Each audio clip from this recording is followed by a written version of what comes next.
اعوذ باللہ من الشیطان الرجیم بسم اللہ الرحمن الرحیم۔ ایک بہن سوال کرتی ہیں کہ وہ وتر میں دعائے قنوت پڑھنا بھول گئیں اور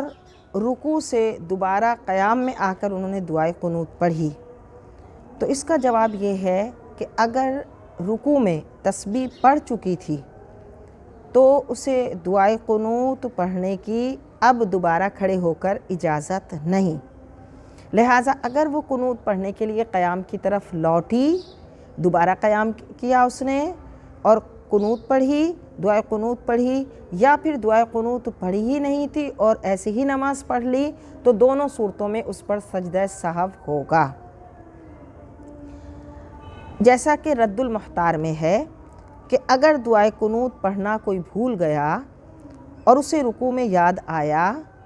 کہ اس نے دعائے قنوت نہیں پڑھی، تو اب دعائے قنوت نہیں پڑھی جائے گی، کیونکہ دعائے قنوت اپنے محل سے، اپنی جگہ سے فوت ہو گئی، یعنی ہٹ گئی،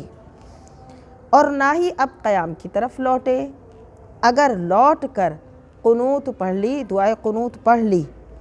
اور رکوع ہی نہ کیا دوبارہ اور ڈائریکٹ سجدے میں چلے گیا کوئی، تو تب تو نماز فاسد ہو گئی۔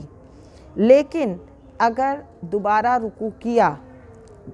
کیا پھر یاد آیا کہ دعائے قنوت نہیں پڑھی تھی، دوبارہ قیام کی طرف آ گئی، دعائے قنوت پڑھی، پھر رکوع کیا اور پھر نماز مکمل کی، تو تب بھی آخر میں سجدہ سہو کرنا ہوگا، کیونکہ فرائض اور واجبات کو اس نے اپنی جگہ سے ہٹا دیا، ان میں تاخیر کر دی۔ لہٰذا جو شخص دعائے قنوت بھول کر